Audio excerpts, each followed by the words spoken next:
Ugh. The Kings, with a win against Winnipeg tonight, could have won the divisional title right there while the fans were in the stadium. Had they not let in 3 goals, they probably could have kept on pace for the Jennings Trophy this year, like they did in 2014 when they won the Stanley Cup. Also, we haven't won the divisional title since 1991 when it was still the Smythe division. And I think it went to their heads, which is unusual for the LA Kings because they're the kind of team that gets to the important games, the game sevens, the how many times in 2014 were they facing elimination? 4 times in the first round, I think twice in the second, once in the third, never in the fourth round because, whatever, we're totally going to win the Stanley Cup after all of that. But that's a lot, and when it's on the line, they stepped up, and they did on Thursday, and they didn't tonight. They completely forgot how to play hockey with maybe 10, I'd say half the game. They played about 30 minutes. The first 30 minutes, gorgeous. I mean, seriously, the opening 5 minutes of the game, the Kings have 6 shots on goal.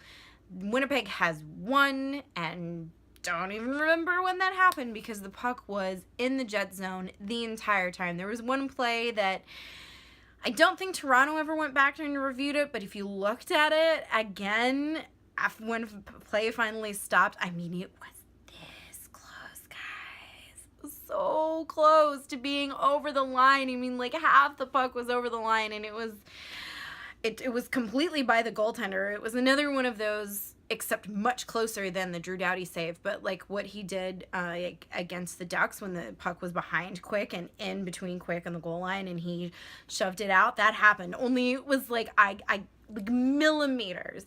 Jim Fox says it wasn't a goal though, so if Jim Fox says it, I believe him. The Kings were going to come to regret that later. But at the time, though, during the first period, it was great. We were completely outplaying them, which is actually unusual for us because we're not very good at playing Winnipeg. Quick's save percentage is the lowest against this team, which is weird because they're like 26th, I think they finished in the league, but whatever. So that almost happens, and then Tyler Toffoli does happen, and he's gorgeous because, hello, it's Tyler Toffoli and Jeff Carter. So this play actually starts, and I don't know if you'll be able to see it on what they showed in the replay, but this play starts with Dustin Brown, and he's on the boards all night tonight, and he gets it out to Jeff Carter, who makes like the most stunning play I've ever seen. That pass, guys, it's gorgeous. I just want to watch that pass all day long. Cross the front of the net to Toffoli, who sees an opening, whacks it home. The Kings are up 1-0, woohoo, and it's looking good, guys. And then we're up 2-0 with a kind of similar play, actually, only this time it's Kopi and Lucic who are doing all of the good stuff, and it's, I mean, just as beautiful. That goal, I think, was possibly even more beautiful than Toffoli's goal, though I don't think anything's as beautiful as that Jeff Carter pass.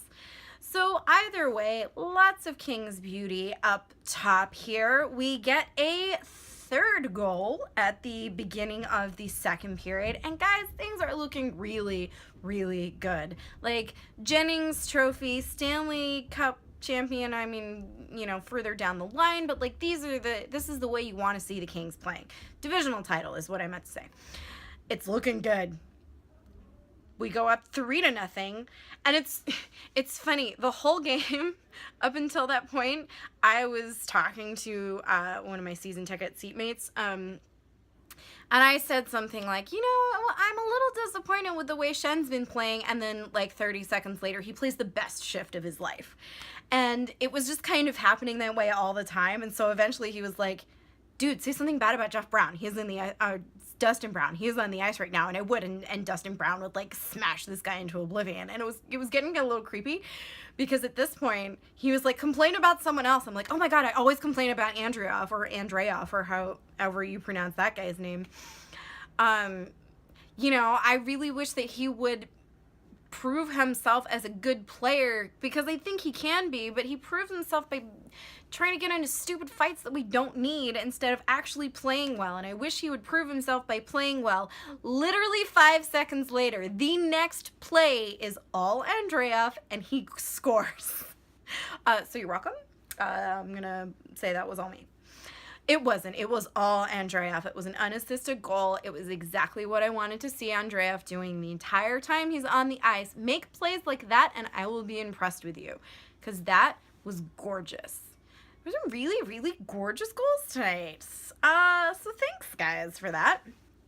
And so we're about halfway through the second period. There were very few penalties called. One of them was called on Kopitar because he happened to be standing near a guy that fell down.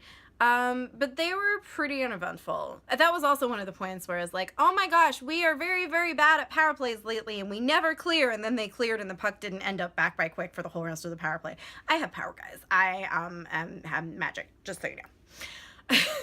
So anyway, we got to about halfway through. We've played 30 good, solid minutes of hockey. Quick really hasn't had a lot to do. And what he has done hasn't needed to be the phenomenal Jedi Knight Cirque du Soleil guy that he is. And then it was weird. It was like a switch was flicked. Wow. And I haven't even gotten to the wine yet, guys. Can't talk tonight. So they flipped the switch, and suddenly Winnipeg's getting all the momentum. And it's looking not really good. They get the first one, and this is about 4 minutes, I think, before the end of the period. And at about 5 minutes before the end of the period, I look over to Judson next to me, and I'm like, yeah, can this period be over? Because this is not good. And he's like, yeah, this is not going to end well. So they give up the first goal. And it's Ealing. It's number 27 on the Jets. And literally right before that, Judson's like, you can't leave that guy open. He's too good. And sure enough, he's there. I don't know if he's the one that scored, but he was pivotal in all 3 Jets goals. It was very, very frustrating. And nobody had him. Nobody had Ealing all night. I don't know where Doughty was. He had 27-something minutes of ice time. And maybe it was when Doughty wasn't on the ice. I didn't see that for sure, but nobody was on Ealing for all 3 of those goals, and they needed to be because he's way too big of a threat to just let. Anyway, he scores the first one. We're like, all right, 3-1. You know, we have at this point, I think, 182 goals against us this season. The Capitals had, I think, 181 with 1 game to play, and I think the Ducks had 182 goals against with 1 game to play against each other tomorrow. So, you know, Jennings Trophy's still looking good. And, you know, it's 3-1. It's fine. Except that then they continue to play not so great. Close out a period, guys. Learn to close out a freaking period, because the last 2 weeks I've noticed they're playing fine. They're playing fine in the last like 2 or 3 minutes of the period. It's like they forget that you have to play 20 minutes in a period, not 17. And it's something that is starting to concern me going into the playoffs, because you cannot be up 3-0 and then lose.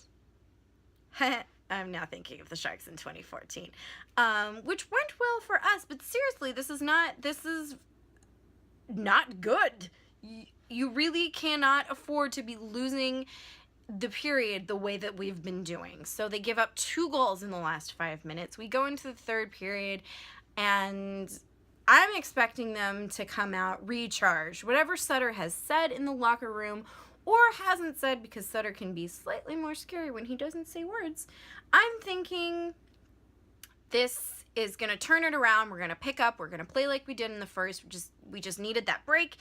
No, they score in the first, I don't even know how many. It was incredibly disappointing. Suddenly we're tied, and the momentum is all them. They're all over us. And I'm like, where are the players that we had in the first period? Where did they go? What the hell happened? So we get to about halfway through. Chris Sutter shows up in the dance cam. Quick makes a really, really good save.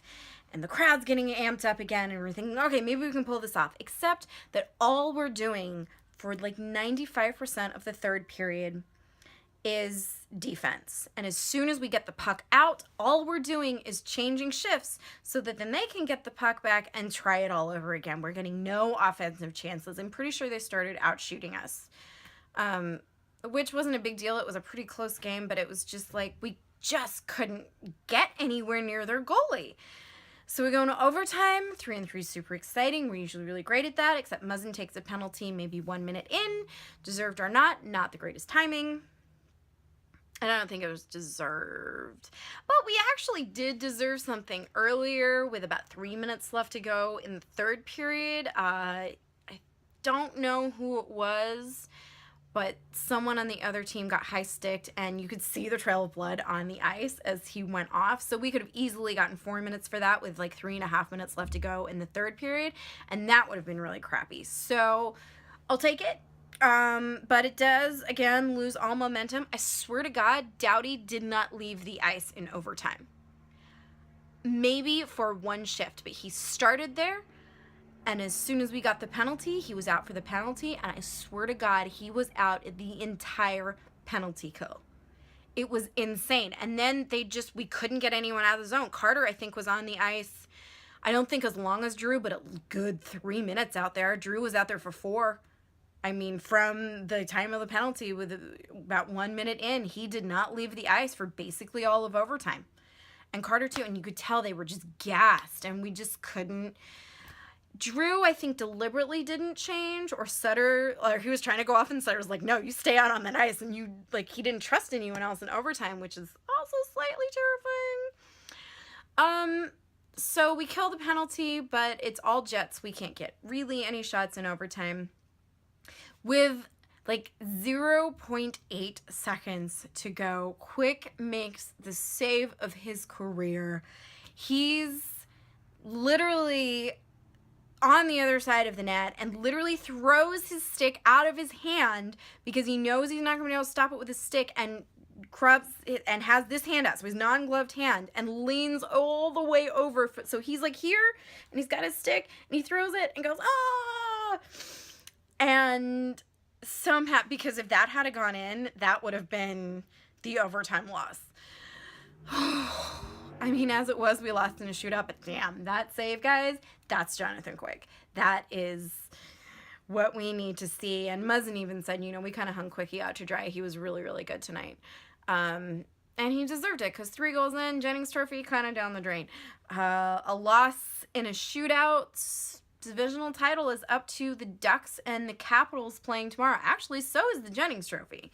So that game is going to decide a lot of the fates of the Kings. So just to recap, though, the shootout, Kobe misses, first guy from the Jets misses, Carter misses, second guy from the Jets gets it in, Quick smashes his stick.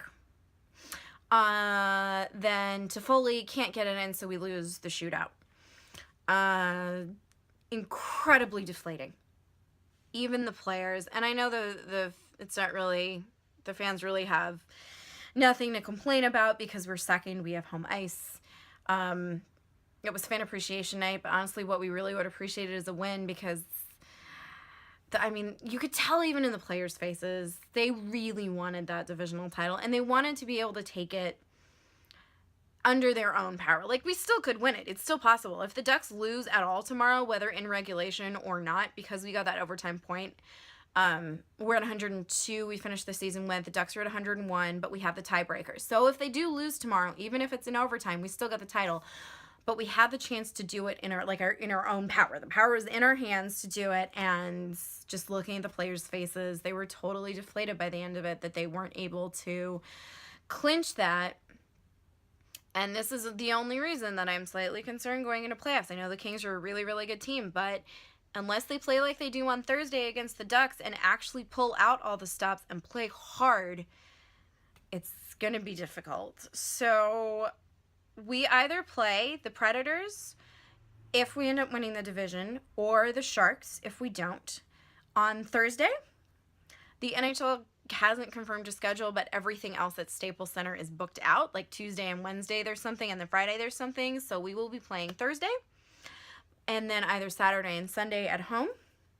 And until then, I'm hoping that the Kings take what they did in this. They know they didn't play to the standard they need to, and I hope that they really take that to heart, especially remembering last year where we didn't even make the playoffs, and kick it up a notch next week, because next week is when it starts counting. 16 more games. We only need to win 16 more games, and that beautiful Stanley Cup is ours. It's still doable. It's the game on Thursday was much more indicative of what I expect the Kings to do, and knowing that they can do something like that against a good, hard-hitting team like the Ducks, there's positive to take away. So we're gonna sweep this one under the rug a little bit and hope for the next 16. I'll see you guys then.